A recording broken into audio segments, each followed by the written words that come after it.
परिचय। विश्व की प्रत्येक वस्तु में गति होती है। हम चलते हैं, दौड़ते हैं और साइकिल चलाते हैं। हम पेड़ों से गिरते पत्तों और बांध से बहते हुए पानी को देखते हैं। मोटर गाड़ी और वायुयान यात्रियों को एक स्थान से दूसरे स्थान तक ले जाते हैं। पृथ्वी 24 घंटे में एक बार अपनी अक्ष के परितः घूर्णन करती है तथा वर्ष में एक बार सूर्य की परिक्रमा करती है। सूर्य अपने ग्रहों सहित हमारी आकाशगंगा नामक मंदाकिनी में विचरण करता है तथा जो स्वयं भी स्थानीय मंदाकिनियों के समूह में गति करती है। उद्देश्य। इस पाठ के अंत में आप निम्न करने में सक्षम हो जाएंगे: यांत्रिकी और इसके वर्गीकरण को समझना, स्थैतिकी और गतिकी में भेद करना, विरामावस्था और गति के बीच विभेद करना, सापेक्षिक गति को समझना, गति के प्रकार समझना, बिंदु, द्रव्यमान वस्तु और निर्देश तंत्र को परिभाषित करना, पथ लंबाई और विस्थापन के बीच विभेद करना, वेग और चाल में विभेद करना, यांत्रिकी और इसके वर्गीकरण। सभी सजीव वस्तुएं बिना किसी बाहरी सहायता के स्वतः गति करती हैं। जंतु एक स्थान से दूसरे स्थान तक गति करते हैं या वे अपने शरीर के विभिन्न भागों को घुमाते हैं। भौतिकी की शाखा जो भौतिक वस्तुओं की गति का अध्ययन करती है उसे यांत्रिकी कहते हैं। यांत्रिकी को मोटे तौर पर दो रूपों में वर्गीकृत किया गया है: स्थैतिकी और गतिकी। स्थैतिकी एवं गतिकी। स्थैतिकी यांत्रिकी की वो शाखा जो उन वस्तुओं का अध्ययन करती है जो विरामावस्था में हैं, स्थैतिकी कहलाती है। ये साम्य अवस्था में कार्य करने वाले बलों के प्रभाव में वस्तुओं की गति का अध्ययन है। समय एक महत्वपूर्ण भूमिका निभाता है। गतिकी यांत्रिकी की वो शाखा जो गतिशील वस्तुओं और उनकी गति के कारकों का अध्ययन करती है उसे गतिकी कहते हैं। बल गति का कारण होता है। समय इसमें भी एक महत्वपूर्ण भूमिका निभाता है। विरामावस्था एवं गति। विरामावस्था। कोई वस्तु यदि समय और अपने परिवेश के सापेक्ष अपना स्थान परिवर्तन नहीं करती तो इसे विरामावस्था में होना कहते हैं। जब किताब मेज पर पड़ी होती है या कोई व्यक्ति कुर्सी पर बैठा होता है तो वो विरामावस्था में होता है। गति। यदि एक वस्तु समय और अपने परिवेश के सापेक्ष स्थान परिवर्तित करती है तो इसे उसका गति में होना कहते हैं। हवा में उड़ती चिड़िया, पानी में तैरता जलयान गति के उदाहरण हैं। विरामावस्था और गति सापेक्षिक होते हैं।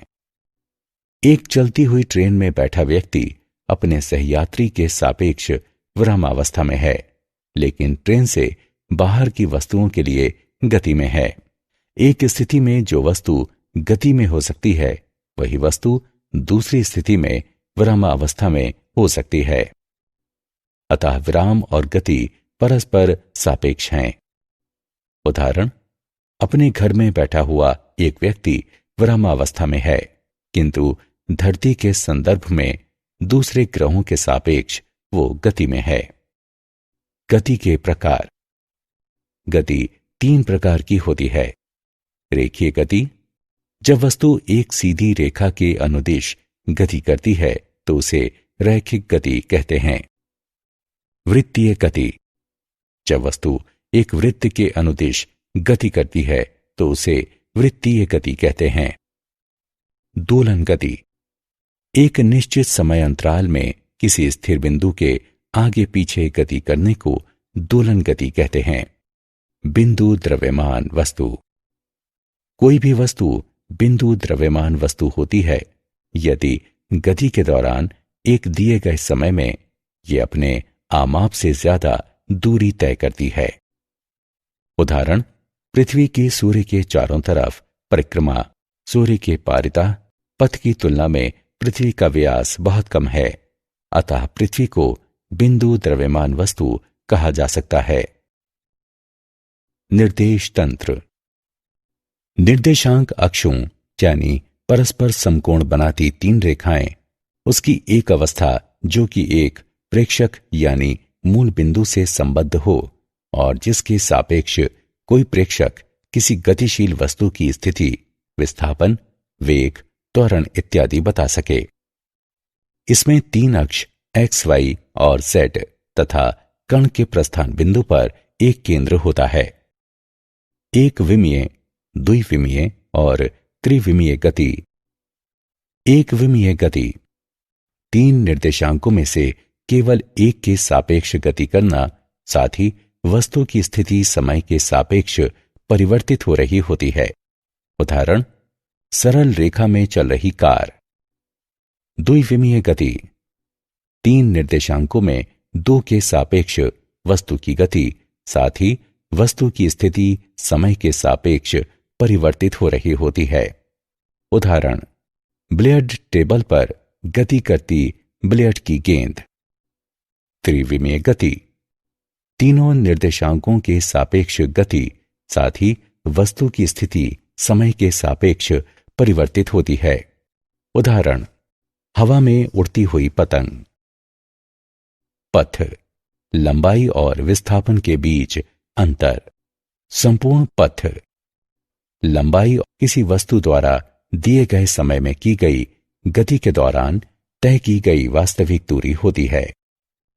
ये शून्य नहीं हो सकती। ये एक अदिश राशि होती है। विस्थापन एक निश्चित दिशा में समान समय में वस्तु की दो स्थितियों के बीच की न्यूनतम दूरी को विस्थापन कहते हैं। ये शून्य हो सकती है। ये सदिश राशि है। चाल किसी वस्तु की गति उसके द्वारा तय की गई कुल पथ लंबाई और लिए गए समय के अनुपात के रूप में परिभाषित की जाती है। चाल बराबर पथ घटा लंबाई बटे समय अंतराल। ये अदिश राशि है। इसका एसआई मात्रक मीटर प्रति सेकंड है। इसका विमीय सूत्र निम्न है। एक समान चाल और असमान चाल। एक समान चाल जब कोई वस्तु समान समय में समान दूरी तय करती है तो उसकी चाल को एक समान चाल कहते हैं। असमान चाल जब कोई वस्तु असमान समय अंतरालों में समान दूरी तय करती है या असमान दूरियां समान समय में तय करती है तो उसकी चाल को असमान चाल कहते हैं। औसत चाल और तात्क्षणिक चाल। औसत चाल किसी वस्तु द्वारा तय की गई कुल दूरी और लिए गए कुल समय के अनुपात को औसत चाल कहते हैं। औसत चाल बराबर संपूर्ण पथ लंबाई बटे संपूर्ण समयावधि। तात्क्षणिक चाल समय अंतराल डेल्टा टी में किसी वस्तु की चाल को तात्क्षणिक चाल कहते हैं। वेग और इसके प्रकार। वेग किसी वस्तु का वेग वस्तु के विस्थापन और विस्थापन में उसके द्वारा लिए गए समय के अनुपात के रूप में परिभाषित किया जाता है। वेग बराबर विस्थापन बटे समयावधि। ये एक सदिश राशि है। इसका एसआई मात्रक मीटर प्रति सेकंड है। इसका विमीय सूत्र निम्न है। एक समान वेग जब कोई वस्तु समान समय में समान दूरी तय करती है तो उसके वेग को एक समान वेग कहते हैं। असमान वेग जब कोई वस्तु असमान समय अंतरालों में समान दूरी तय करती है या असमान दूरियां समान समय में तय करती है तो इसे असमान वेग कहते हैं। गति का ग्राफीय निरूपण। दूरी समय ग्राफ। दूरी समय ग्राफ से हमें चाल प्राप्त होती है। दूरी समय ग्राफ की प्रवणता से हमें चाल प्रदान करता है। 1. यदि दूरी समय ग्राफ एक सीधी रेखा है तो चाल एक समान है।